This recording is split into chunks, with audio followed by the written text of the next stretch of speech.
Hello and welcome to your first micro lecture regarding the LC3's Microsequencer. This is part one of two videos designed to give you a crash course in all things related to the microsequencer component. This video will broadly cover how the microsequencer works, as well as how it relates to the rest of the LC3 architecture. Part 2 covers how to apply this knowledge to the LC3 state diagram. I strongly recommend you watch this video first before moving on to part 2. Let's begin. Assuming this isn't your first video regarding LC3, this circuit should look familiar. What you're looking at is the data path of the LC3. This circuit controls how the LC3 microinstructions are carried out. Don't worry if you haven't seen this circuit before or don't fully understand it. This video is not meant to be about the LC3 data path. If you're looking for a crash course on the LC3 data path, please see our other videos. For now, let's zoom out and take a look at all the major components of LC3 as a whole. As you can see, the data path is only one of the major components of LC3. For this video, we're going to talk about this part over here. Here you see two blocks marked control and control signals. Where is the microsequencer, you may ask? Well, let's tunnel vision on just these two components and see if we can find it. There we go. You should be a lot more comfortable now that something on the screen actually says microsequencer. In the previous block diagram, you had two components marked control and control signals. After zooming in, we see that the control block was made up of the microsequencer itself and the control store, while the control signals block has simply been renamed microinstruction. So what do these components do? Remember that every LC3 instruction can be broken down into smaller micro-instructions. These micro-instructions are then carried out by the data path. It is the microsequencer's job to decide in what order these micro-instructions should be performed. In essence, the microsequencer is the boss of the LC3. After deciding what the next job or state of the LC3 should be, the microsequencer passes that information along to the control store. The control store is a ROM, or read-only memory. Its only purpose is to store information about what each of these states does. Once the control store is told by the microsequencer what the next state will be, it passes along the proper control word, which represents a single micro-instruction. Let's take a look at the template for an LC3 control word. Here is what an LC3 control word looks like. It consists of 49 bits of information. 39 of these bits are used by the data path to perform the particular micro-instruction. The remaining 10 are sent directly to the microsequencer to be used in deciding what the next state should be. Now let's take another look at that block diagram. As you can see, the microsequencer passes 6 bits of information along to the control store. These 6 bits of information represent the address of where the next control word is stored in the control store. Since LC3 currently supports 52 unique states, 6 bits is the least amount of information we can use to assign a unique address to each one. After receiving the 6-bit address from the microsequencer, the control store returns a 49-bit control word associated with it.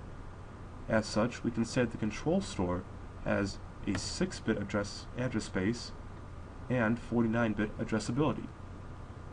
Now, just as I mentioned in the last slide, the 10 most significant bits of the control word, namely bits numbered 39 through 48, are sent directly to the microsequencer. The remaining 39 bits are sent to the data path. But what about these other 5 bits up here? Where do they come from? Why are they going into the microsequencer? Let's zoom out and take another look at all of the major components of the LC3 together. Now we can get a clearer picture of where all these bits are going. Once again, we see our 10 bits going directly to the microsequencer and our remaining 39 going to the data path. However, we can finally see where these 5 remaining bits are coming from. They are in fact coming from the data path after the current microinstruction is executed. What is the significance of this? Well, in order to decide what the next state should be, the microsequencer needs information about what the current state is, as well as what happened during this state. Clearly, the 10 bits pass directly from the control word to the microsequencer, tell the microsequencer about what the current state is. The 5 bits coming from the data path tell the microsequencer about the result of the microinstruction executed during this state. Now, how does a microsequencer specifically utilize each of these bits? Here is what the microsequencer circuit actually looks like. A lot of this should look familiar to you. You have AND gates, OR gates, a simple 2-to-1 mux. You should also recognize the various bits. Here are the 10 bits passed from the control word, and here are the remaining 5 bits passed from the data path. Let's examine what each of these does. First, let's take a detailed look at the 10 bits passed directly into the microsequencer. Your IRD bit chooses where the address of the next state comes from. If it is 1, the address of the next state will be determined by your opcode. This will only occur during the decode state, also known as state number 32. During any of the other 51 states, IRD will be set to 0. When 0, the address of the next state will be determined by your 6 J bits. You initially have 6 J bits that are passed in from the control word.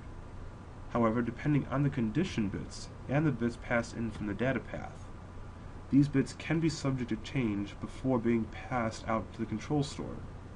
In the case of the condition bits, their value decides which J bit can be changed during this process.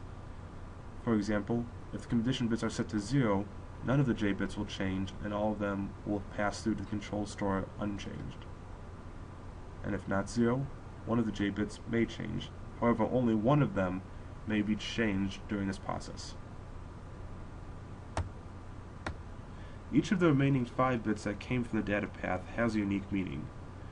It's perfectly alright if you do not fully understand what each of these bits does in the context of the data path. In the context of the microsequencer, you only need to know that each one of these is associated with a particular J bit. Under the right set of condition codes, this bit could be used in place of its corresponding J bit. If you want to learn more about what these 5 bits actually are and develop a very intricate knowledge of how they work in LC3, please see our other videos. Now let's apply this knowledge to the actual microsequencer circuit. Each combination of condition bits is tied to a particular AND gate and J bit. For condition code values between 1 and 5, those are tied to AND gates.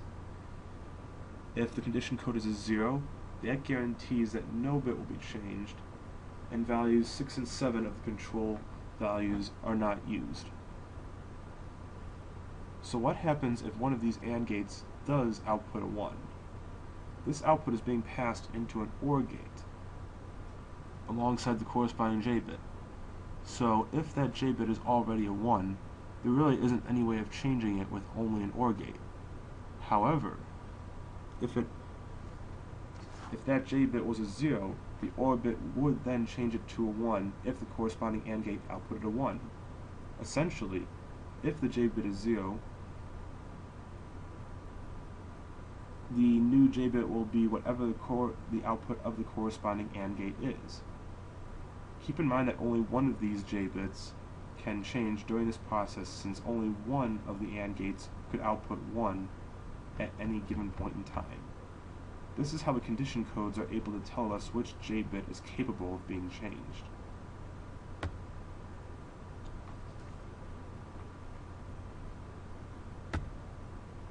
Now here's the official LC3 state diagram. As you can see, each state has a number associated with it that is capable of being represented by the 6 J bits.